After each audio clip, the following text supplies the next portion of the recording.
नमस्कार दोस्तों, welcome to Sambhav education. This is Aryan Shukla. दोस्तों, आज की क्लास में हम जीके के इंपॉर्टेंट क्वेश्चन डिस्कस करेंगे। डेली आपकी क्लासेस होती हैं स्पेशल बीएड प्रवेश परीक्षा, बीएड एंट्रेंस एग्जाम 2023 के लिए। तो आप लोग डेली क्लासेस को ज्वाइन कीजिएगा। देखिए, आज की क्लास में जितने भी क्वेश्चन होंगे, ये सभी क्वेश्चन इंपॉर्टेंट होंगे, टॉप के क्वेश्चन होंगे। कुछ ऐसे क्वेश्चन हैं जो बीएड प्रवेश परीक्षा में कई बार पूछे गए हैं। क्लास को ध्यान से देखिए एंड क्लास के अंत में बताइएगा कि आपके कितने क्वेश्चन राइट निकले। सबसे पहले आप लोग क्लास को लाइक करिए, अपने फ्रेंड ग्रुप सभी जगह शेयर कर दीजिएगा ताकि ज़्यादा से ज़्यादा लोग जुड़ सकें। और जो फ्रेंड इस चैनल पर नए हैं वो चैनल को सब्सक्राइब करेंगे, बेल आइकन को प्रेस कीजिए ताकि सभी नोटिफिकेशन आप तक पहुंच सकें। चलिए शुरू करते हैं आज की क्लास। क्वेश्चन नंबर फर्स्ट के लिए आंसर करिए। इंपॉर्टेंट क्वेश्चन है, अच्छा क्वेश्चन है, आपके एग्जाम में पूछा हुआ क्वेश्चन है। बताइएगा, तुलबुल परियोजना किस नदी पर स्थित है? ऑप्शन नंबर ए ब्रह्मपुत्र नदी, option number B Gomti, option number C Jhelum या option number D none of these इनमें से कोई नहीं। तुलबुल परियोजना किस नदी पर स्थित है? सभी लोग आंसर करिएगा। वेरी गुड, बहुत अच्छे। इसका right answer option number C होगा, झेलम नदी पर। Yes, option number C correct answer है दोस्तों। तुलबुल परियोजना झेलम नदी पर स्थित है, तो option number C correct answer होगा। अब आपसे एग्जाम में क्वेश्चन पूछा जा सकता है कि तुलबुल परियोजना जो कि झेलम नदी पर स्थित है, ये कहाँ पर है? तो ये दोस्तों जम्मू और कश्मीर में स्थित है। चलिए क्वेश्चन नंबर फर्स्ट का option number C correct answer होगा, तुलबुल परियोजना झेलम नदी पर स्थित है। आगे बढ़ते हैं, क्वेश्चन नंबर 2 के लिए आंसर करिएगा। यह भी अच्छा क्वेश्चन है। बताइएगा, उत्तर प्रदेश स्थापना दिवस कब मनाया जाता है? आपको बताना है उत्तर प्रदेश स्थापना दिवस कब मनाया जाता है। सभी लोग आंसर करिएगा। बहुत अच्छे, गुड। देखिएगा, इसका right answer option number C होगा, 24 जनवरी को। Yes, option number C correct answer है। प्रतिवर्ष 24 जनवरी को उत्तर प्रदेश स्थापना दिवस मनाया जाता है, तो ऑप्शन नंबर सी आपका राइट आंसर होगा। अब देखिए, अगर हम ऑप्शंस के बारे में बात करें, 10 दिसंबर को प्रतिवर्ष विश्व मानवाधिकार दिवस मनाया जाता है। ऐसा क्वेश्चन एग्जाम में पूछ लेते हैं कि विश्व मानवाधिकार दिवस कब सेलिब्रेट किया जाता है। तो ये दोस्तों 10 दिसंबर को सेलिब्रेट किया जाता है। 9 अक्टूबर को प्रतिवर्ष विश्व डाक दिवस मनाया जाता है और 21 जून को प्रतिवर्ष अंतर्राष्ट्रीय योग दिवस मनाया जाता है। यह सभी इंपॉर्टेंट क्वेश्चन हैं, यहाँ से आपके एग्जाम में क्वेश्चन पूछे जा सकते हैं, तो आप लोग याद रखिएगा। चलिए क्वेश्चन नंबर 2 का option number C correct answer है, 24 जनवरी को प्रतिवर्ष उत्तर प्रदेश स्थापना दिवस मनाया जाता है। आगे बढ़ते हैं, क्वेश्चन नंबर 3 के लिए आंसर करिएगा। इंपॉर्टेंट क्वेश्चन है, आपके एग्जाम में पूछा हुआ क्वेश्चन है। बताइएगा, पश्चिम बंगाल में रानीगंज किसके लिए प्रसिद्ध है? पहली बात तो आप लोग याद रखिएगा, रानीगंज ये पश्चिम बंगाल में है। अब बताइएगा, ये किसके लिए प्रसिद्ध है? सभी लोग आंसर करिए। बहुत अच्छे, इसी प्रकार के क्वेश्चन आपके एग्जाम में जीके के पूछे जाते हैं, तो क्लास को ध्यान से देखिएगा। इसका right answer option number A होगा, कोयले के लिए। Yes, option number A correct answer होगा। आगे बढ़ते हैं, क्वेश्चन नंबर 4 के लिए आंसर करिए। इंपॉर्टेंट क्वेश्चन है, एग्जाम में पूछा हुआ क्वेश्चन है। बताइएगा, दाढ़ी बनाने के लिए किस दर्पण का प्रयोग किया जाता है? आपको बताना है दाढ़ी बनाने के लिए किस दर्पण का प्रयोग किया जाता है। ए समतल दर्पण का, बी उत्तल दर्पण का, सी अवतल दर्पण का या डी नन ऑफ दीज इनमें से कोई नहीं। इंपॉर्टेंट क्वेश्चन है, इसका right answer option number C होगा, अवतल दर्पण का। Yes, option number C correct answer है। दाढ़ी बनाने के लिए अवतल दर्पण का प्रयोग किया जाता है। आगे बढ़ते हैं, अगला क्वेश्चन देखते हैं। क्वेश्चन नंबर 5 के लिए आंसर करिए। करंट से संबंधित क्वेश्चन है। बताइएगा, वर्तमान में रसिया के प्रेसिडेंट कौन है? आपको बताना है वर्तमान में रसिया के प्रेसिडेंट कौन है। Option number A Xi Jinping, option number B Vladimir Putin, option number C Kamala Harris या option number D Donald Trump. बताइएगा, वर्तमान में रसिया के प्रेसिडेंट कौन है, राष्ट्रपति कौन है? रसिया की राजधानी दोस्तों मॉस्को है। एग्जाम में पूछा हुआ क्वेश्चन है कि रूस की राजधानी क्या है, तो याद रखिएगा मॉस्को। क्षेत्रफल की दृष्टि से विश्व का सबसे बड़ा देश रसिया है। अभी आंसर करिए, क्वेश्चन नंबर 5 के लिए क्वेश्चन है, वर्तमान में रसिया के प्रेसिडेंट कौन है? गुड, इसका राइट आंसर होगा option number B Vladimir Putin. Yes, option number B correct answer है व्लादिमीर पुतिन। ये दोस्तों अभी रसिया के प्रेसिडेंट हैं शी जिनपिंग वर्तमान में। चाइना के प्रेसिडेंट हैं कमला हैरिस, ये वर्तमान में यूएसए की उपराष्ट्रपति हैं और वर्तमान में यूएसए के राष्ट्रपति जो बाइडन हैं। इन ऑप्शंस के बारे में याद रखिएगा, यहाँ से आपके एग्जाम में क्वेश्चन पूछे जा सकते हैं। अगला क्वेश्चन देखते हैं। क्वेश्चन नंबर 6 के लिए आंसर करिए। इंपॉर्टेंट क्वेश्चन है, कई परीक्षाओं में यह क्वेश्चन इसी प्रकार से पूछा गया है। आपको बताना है सत्यार्थ प्रकाश के लेखक कौन है। बताइएगा सत्यार्थ प्रकाश के लेखक कौन है। A Mahatma Gandhi, B Swami Dayanand Saraswati, C Swami Vivekananda या D Raja Ram Mohan Roy. Important question है। इसका right answer option number B होगा Swami Dayanand Saraswati. Yes, option number B correct answer है दोस्तों। स्वामी दयानंद सरस्वती ने सत्यार्थ प्रकाश की रचना की है, तो ऑप्शन नंबर बी आपका राइट आंसर होगा। अब देखिए, अगर हम स्वामी दयानंद सरस्वती की बात करें, एग्जाम में क्वेश्चन पूछ लेते हैं कि स्वामी दयानंद सरस्वती का मूल नाम क्या था, तो दोस्तों मूल शंकर। स्वामी दयानंद सरस्वती का मूल नाम था वेदों की ओर लौटो। ये नारा दिया है दोस्तों स्वामी दयानंद सरस्वती ने। और स्वामी दयानंद सरस्वती ने 1875 में, कब दोस्तों, 1875 में आर्य समाज की स्थापना की थी मुंबई में। तो आप लोग इनके बारे में याद रखिएगा, यहाँ से क्वेश्चन एग्जाम में पूछे गए हैं, आगे भी पूछे जा सकते हैं। क्वेश्चन नंबर 6 का ऑप्शन नंबर भी करेक्ट आंसर होगा। स्वामी दयानंद सरस्वती की रचना है सत्यार्थ प्रकाश। आगे बढ़ते हैं।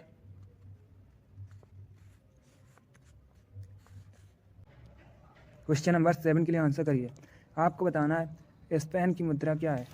बताइएगा स्पेन की मुद्रा क्या है। बहुत अच्छे, very good. Right answer option number C होगा euro. Yes, option number C correct answer है दोस्तों। स्पेन की करेंसी यूरो है, इसलिए option number C correct answer होगा। जिसने भी क्वेश्चन नंबर 7 का ऑप्शन नंबर सी दिया है उनका राइट आंसर है, वेरी गुड। आगे बढ़ते हैं। अब क्वेश्चन नंबर 8 के लिए आंसर करिए।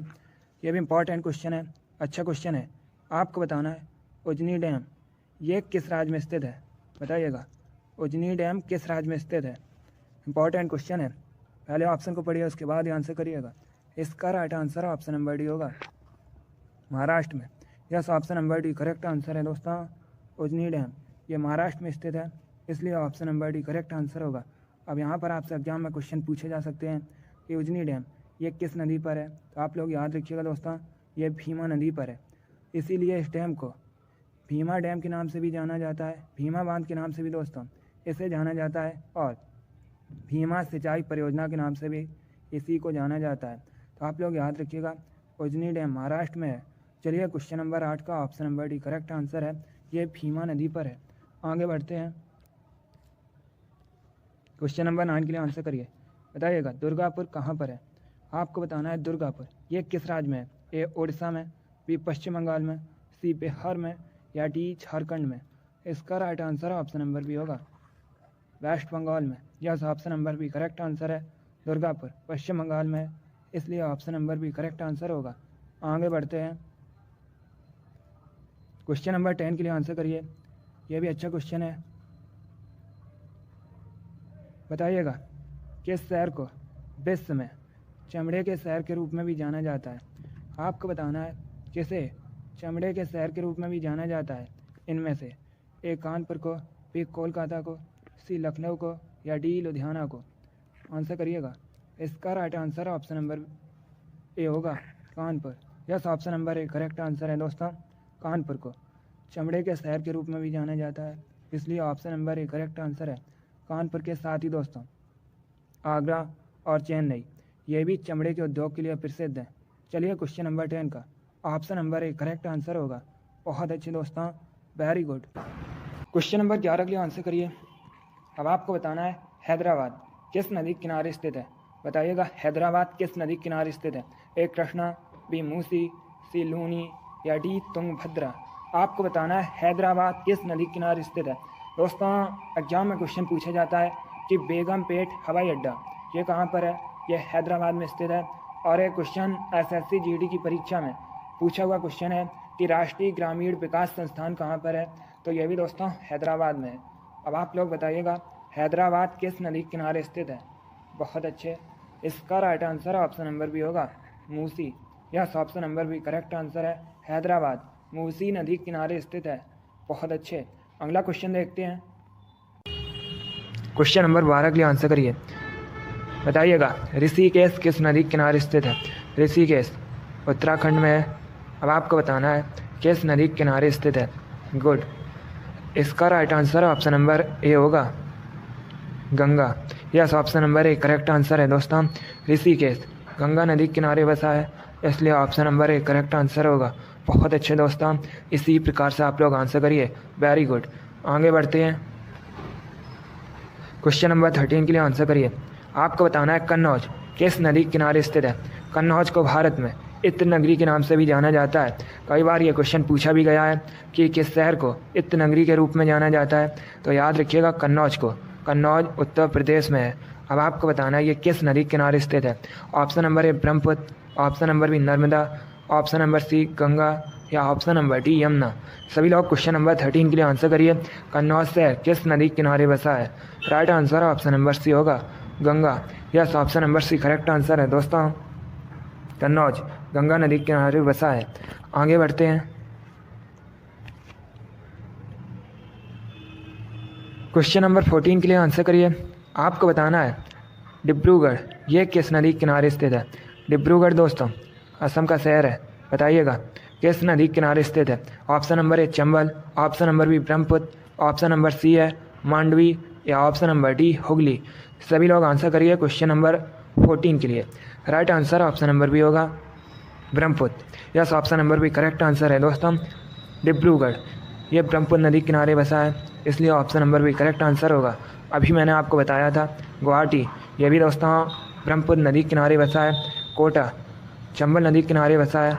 पणजी मांडवी नदी के किनारे बसा है। कोलकाता हुगली नदी के किनारे बसा है। तो ऑप्शंस के बारे में याद रखिएगा।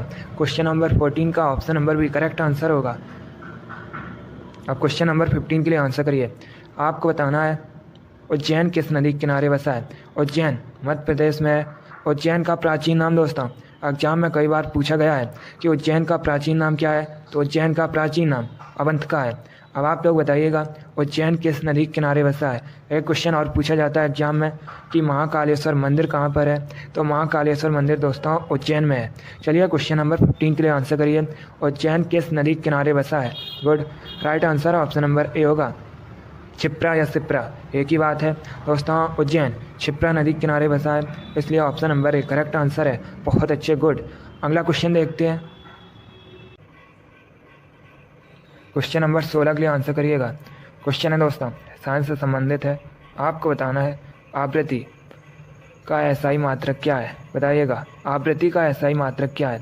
ऑप्शंस दिए गए हैं, ध्यान से आप लोग ऑप्शन पढ़िए, उसके बाद आंसर करिएगा। गुड, क्लास के अंत में अपना स्कोर जरूर बताइए कि आपके कितने क्वेश्चन राइट निकले।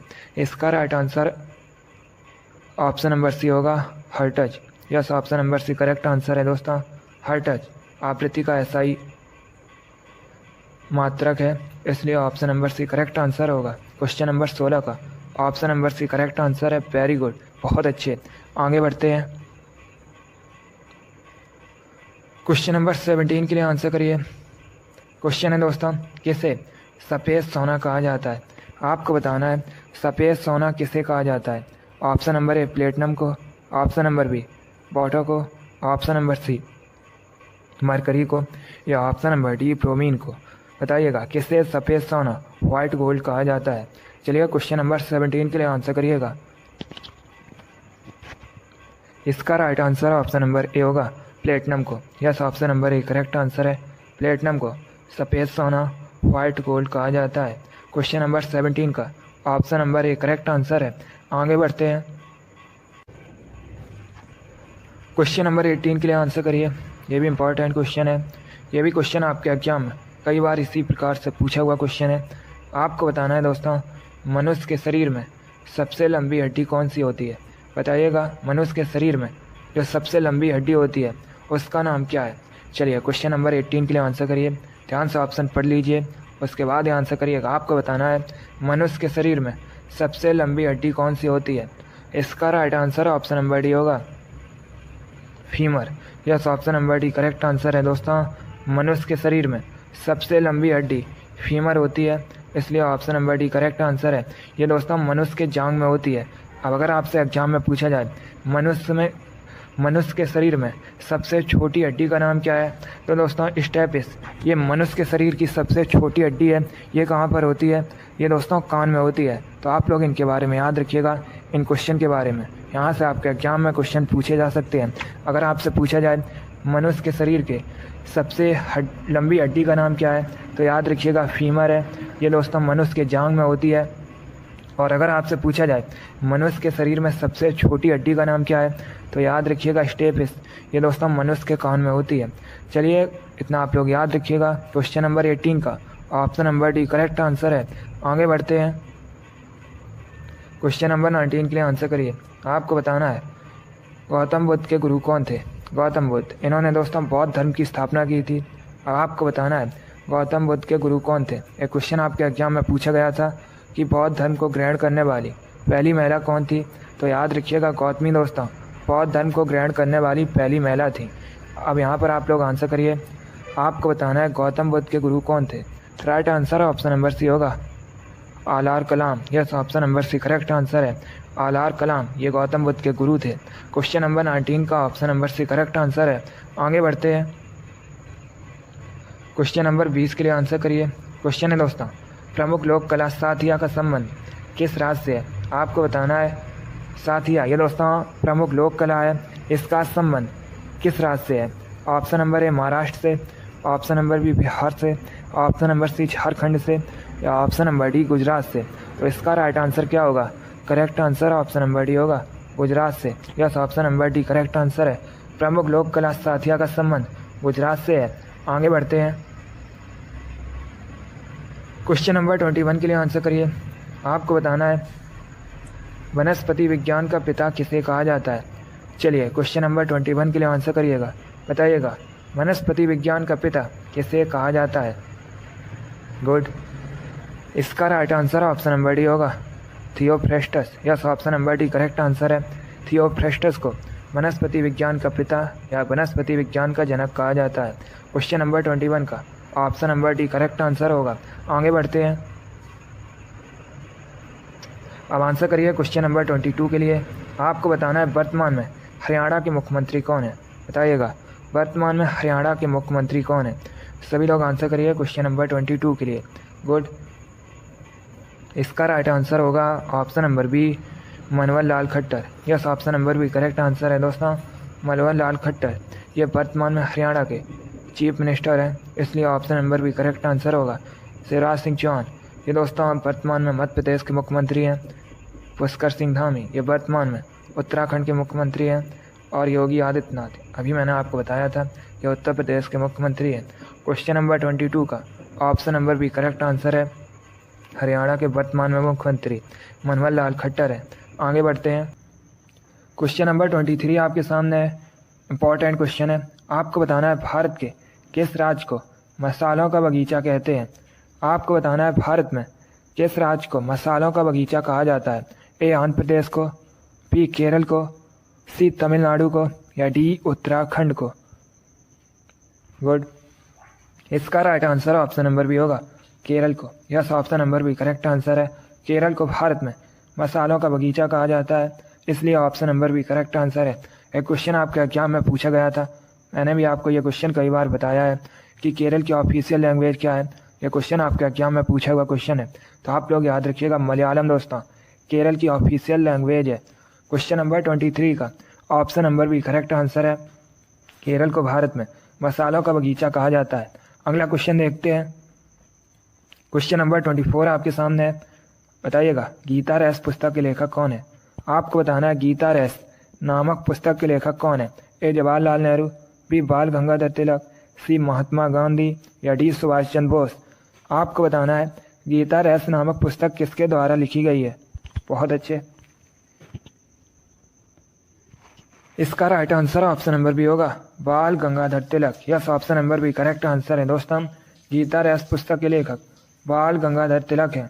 अगला क्वेश्चन देखते हैं। क्वेश्चन नंबर 25 आपके सामने है। अब आपको बताना है धनराज पिल्ले किस खेल से संबंधित हैं? बताइएगा। धनराज पिल्ले किस खेल से संबंधित है? गुड, बहुत अच्छे। आपको बताना है धनराज पिल्ले किस खेल से संबंधित है। Right answer option number C होगा, हॉकी से। Yes, option number C correct answer है दोस्तों। धनराज पिल्ले एक भारतीय हॉकी के खिलाड़ी हैं, इसलिए option number C correct answer होगा। अगला क्वेश्चन देखते हैं। क्वेश्चन नंबर 26 के लिए आंसर करिए। इंपॉर्टेंट क्वेश्चन है, बताइएगा। सलाल परियोजना किस नदी पर है? एक क्वेश्चन एग्जाम में पूछ लेते हैं कि सलाल परियोजना कहाँ पर है, तो याद रखिएगा दोस्तों ये जम्मू और कश्मीर में है। अब आपको बताना है ये किस नदी पर है। अच्छा क्वेश्चन है, बताइएगा सलाल परियोजना किस नदी पर है। Right answer option number D होगा, चिनाब नदी पर। Yes, option number D correct answer है। सलाल परियोजना जो कि दोस्तों जम्मू कश्मीर में है और ये चिनाब नदी पर स्थित है। अगला क्वेश्चन देखते हैं। क्वेश्चन नंबर 27 के लिए आंसर करिए। बताइएगा फ्लोरीन का परमाणु क्रमांक कितना होता है?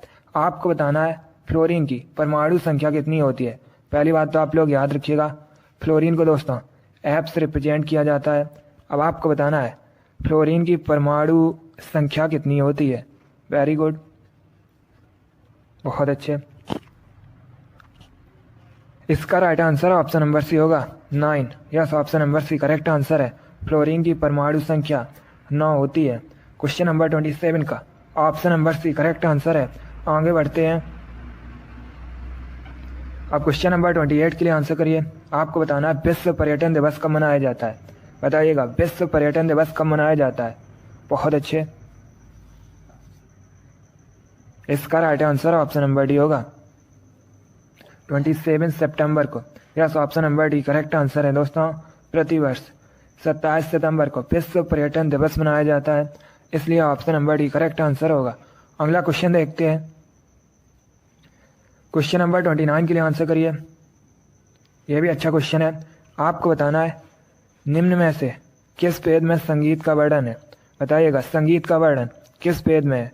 ऑप्शन दिए गए हैं, ध्यान से ऑप्शन पढ़िए, उसके बाद ही आंसर करिएगा। दोस्तों वेद 4 हैं, ऋग्वेद, अथर्ववेद, सामवेद, यजुर्वेद। एक क्वेश्चन एग्जाम में पूछ लेते हैं कि वेदों की रचना किस भाषा में की गई है, तो आप लोग याद रखिएगा वेदों की रचना दोस्तों संस्कृत भाषा में की गई है। अब बताइएगा किस वेद में संगीत का वर्णन है। Good, right answer option number C होगा सामवेद में। Yes, option number C correct answer है। सामवेद में संगीत का वर्णन है, इसलिए option number C correct answer है। एग्जाम में क्वेश्चन पूछा गया था कि सबसे प्राचीन वेद कौन सा है, तो याद रखिएगा दोस्तों ऋग्वेद सबसे प्राचीन वेद है। और एक क्वेश्चन एग्जाम में पूछा जाता है कि गायत्री मंत्र का उल्लेख किस वेद में है, तो आप लोग याद रखिएगा ऋग्वेद में दोस्तों गायत्री मंत्र का उल्लेख है। चलिए क्वेश्चन नंबर 29 का option number C correct answer है। संगीत का वर्णन सामवेद में है। आगे बढ़ते हैं। क्वेश्चन नंबर 30 के लिए आंसर करिए। आपको बताना है किसे एशियाई नोबेल पुरस्कार के नाम से भी जाना जाता है। बताइएगा किसे दोस्तों, या किस पुरस्कार को एशियाई नोबेल पुरस्कार के नाम से भी जाना जाता है। Option number A Ramon Magsaysay पुरस्कार, option number B Shanti Swarup Bhatnagar पुरस्कार, ऑप्शन नंबर सी ऑस्कर पुरस्कार, या option number D none of these, इनमें से कोई नहीं। क्वेश्चन नंबर 30 के लिए आंसर करिएगा। बहुत अच्छे। इसका right answer option number A होगा रेमन मैग्सेसे पुरस्कार। Yes, option number A correct answer है। रेमन मैग्सेसे पुरस्कार को एशियाई नोबेल पुरस्कार के नाम से भी जाना जाता है, इसलिए option number A correct answer है। यह भी इंपॉर्टेंट क्वेश्चन है, आपको एग्जाम में देखने को मिल सकता है। आगे बढ़ते हैं। क्वेश्चन नंबर 31 के लिए आंसर करिए।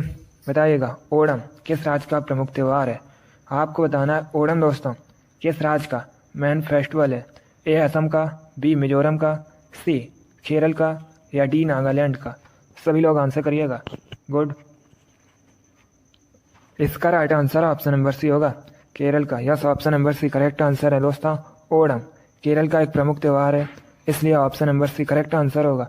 अगला क्वेश्चन देखते हैं। क्वेश्चन नंबर 32 के लिए आंसर करिएगा। ये क्वेश्चन आपके एग्जाम में पूछा हुआ क्वेश्चन है, इसी प्रकार से पूछा गया था। आपको बताना है निम्न में से किसे भारत रत्न नहीं मिला है। बताइएगा किसे इनमें से दोस्तों भारत रत्न नहीं मिला है। भारत रत्न भारत का सर्वोच्च नागरिक पुरस्कार है। ये दोस्तों राष्ट्रपति द्वारा प्रदान किया जाता है। अब आपको बताना है इनमें से किसे भारत रत्न नहीं मिला है। गुड।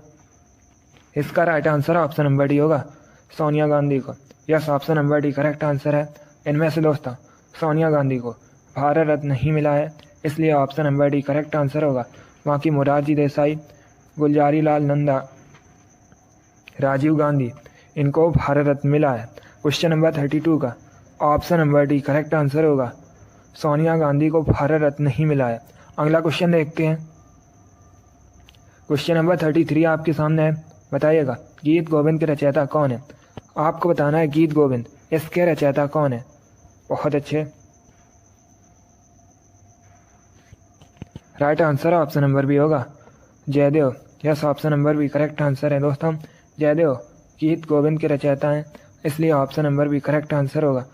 देखिए एग्जाम में क्वेश्चन पूछा गया था, अगर हम ऑप्शन नंबर सी की बात करें, वाण भट्ट, हर चरित्र के लेखक कौन है, तो आप लोग याद रखिएगा वाण भट्ट हैं। और एक क्वेश्चन पूछा जाता है कादम्बरी के लेखक कौन है, तब भी आप लोग याद रखिए वाण भट्ट। चलिए क्वेश्चन नंबर 33 का option number B correct answer है, गीत गोविंद के रचयिता दोस्तों गीत गोविंद के जयदेव हैं। आगे बढ़ते हैं। क्वेश्चन नंबर 34 के लिए आंसर करिए। बताइएगा महाभारत में अर्जुन किसके पुत्र थे। आपको बताना है महाभारत में दोस्तों अर्जुन किसके पुत्र थे। एग्जाम में क्वेश्चन पूछा जाता है कि महाभारत को और किस नाम से जाना जाता है, तो आप लोग याद रखिएगा महाभारत को दोस्तों जय संहिता के नाम से भी जाना जाता है। एक क्वेश्चन और पूछ लेते हैं एग्जाम में कि महाभारत का युद्ध कितने दिनों तक चला था, तो याद रखिएगा 18 दिनों तक दोस्तों महाभारत का युद्ध चला था। अब बताइएगा आप लोग महाभारत में अर्जुन किसके पुत्र थे। Right answer option number B होगा, पांडु का। Yes, option number B correct answer है। आगे बढ़ते हैं। क्वेश्चन नंबर 35 के लिए आंसर करिए। आपको बताना है भारत में किसान दिवस कब सेलिब्रेट किया जाता है। ये भी अच्छा क्वेश्चन है। आपको बताना है भारत में किसान दिवस कब मनाया जाता है। क्वेश्चन नंबर 35 के लिए आंसर करिएगा। इसका right answer option number A होगा, 23 दिसंबर को। Yes, option number A correct answer है। प्रतिवर्ष भारत में 23 दिसंबर को किसान दिवस मनाया जाता है, इसलिए option number A correct answer होगा। क्वेश्चन नंबर 35 का option number A correct answer है। भारत में 23 दिसंबर को किसान दिवस सेलिब्रेट किया जाता है। बहुत अच्छे दोस्तों, वेरी गुड गुड गुड। चलिए दोस्तों आज की क्लास में हमने जीके के 35 इंपॉर्टेंट क्वेश्चन डिस्कस किए with extra fact. I hope आप सभी को ये क्वेश्चन समझ आए होंगे। सो लाइक करिए, शेयर करिए। चैनल पर नए हैं तो चैनल को सब्सक्राइब कीजिए, बेल आइकन को प्रेस कीजिए ताकि सभी नोटिफिकेशन आप तक पहुंच सकें। आप लोग अपना स्कोर कमेंट बॉक्स में ज़रूर बताइए कि आपके कितने क्वेश्चन राइट निकले। इसी के साथ मैं आपको मिलूंगा अगली क्लास में। Thank you guys, thank you for watching. God bless you all.